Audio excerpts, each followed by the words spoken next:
We're here because free speech is under attack. We're here because people are being convinced that socialism works. We're here because people are being judged guilty until proven innocent. We are fighting back with facts. This is not a safe zone, so buckle up, Buttercup. This is the raw, naked truth.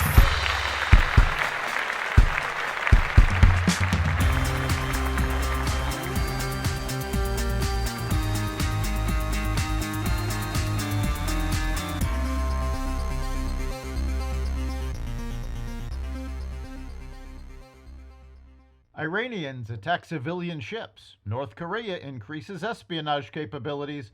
Muslim political leaders call out Biden, and more. Welcome to the Raw Naked Truth. I'm your host, Eric Lopkin, and here's the news you need to know. 3 commercial vessels were attacked in the Red Sea on Sunday, prompting a U.S. warship to shoot down multiple unmanned aerial vehicles headed towards them. The development could signify a serious escalation in a series of maritime attacks in the Middle East linked to the Israel-Hamas war. Today, there were 4 attacks against 3 separate commercial vessels operating in international waters in the southern Red Sea, a statement by U.S. Central Command explained. These 3 vessels are connected to 14 separate nations. The USS Carney was in the southern Red Sea, just north of the Bab al-Mandab Strait, when it shot down 3 Houthi drones heading in its direction. The drones were launched from Houthi-controlled areas of Yemen, and Houthi rebels, backed by Iran, have claimed responsibility for the drone and missile attacks. House Oversight Chairman James Comer discussed the latest evidence revealed from the investigation into the Biden family business deals during Sunday Morning Futures. The Kentucky congressman revealed to host Maria Bartiromo a bank investigator's concerns regarding loan payments made to Hunter Biden from China, saying the evidence fits a pattern with the Biden family. Representative Comer stated, "What we see here is this fits a pattern that we've been talking about for months, where the Bidens were taking in millions of dollars from our enemies around the world, and they were calling them loans, because when you say a loan, you don't have to report that on your taxes. You don't have to notify the IRS. So this was a way the Bidens were trying to sneak money in, and at the end of the day, they weren't paying any taxes on it. But the bank examiner realized that this was a bad deal."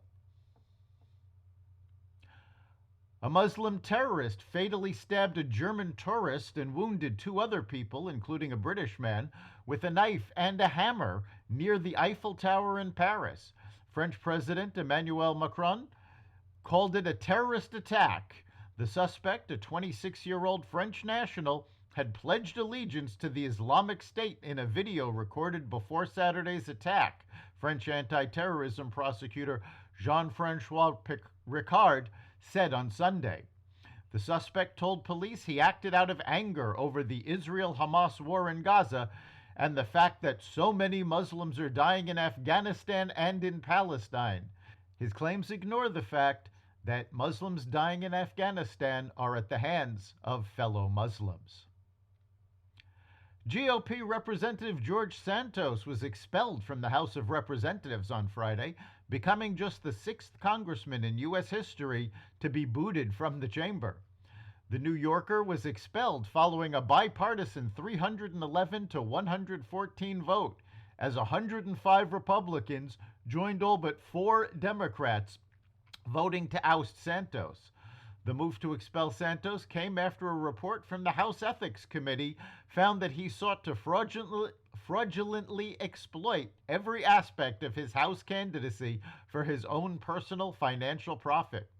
Santos has also been federally charged with allegations of COVID-19 related fraud and made national headlines for admittedly fabricating large parts of his personal life, education, and work experience.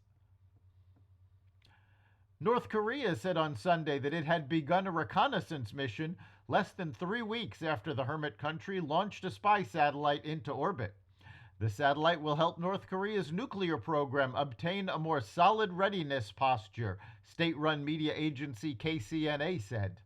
The satellite will additionally report information to North Korea's army and other military units. The launch of the spy satellite on November 21st, which was overseen by North Korean leader Kim Jong-un, drew international condemnation for violating peace treaties. The US, Japan, and South Korea have all confirmed that the satellite is orbiting Earth, but have raised doubts about its capabilities. A Harvard alum called on the U.S. Department of Education to expand its probe into the university to include the Ivy League school's lackluster attitude towards protesters' undisguised calls for the murder of Jews. The new allegations are based on concerns over Harvard's lack of response to anti-Israel demonstrations who appeared to call for violence against Jews in Israel just a day after the DOE announced their investigation. In a letter addressed to the Office of Civil Rights' Boston Chief Attorney Christy Harris on Saturday, the alum thanked Harris for opening the investigation but called for its expansion. Harvard Hillel has reported that on November 29th, a day after OCR notified me and presumably Harvard that it had opened a Title VI investigation, Harvard College students had classes disrupted by a coordinated protest using bullhorns to blast aberrant anti-Semitic calls to globalize the Intifada and demands for the elimination of the Jewish state from the river to the sea, the letter says, citing an Instagram post by Harvard Hillel.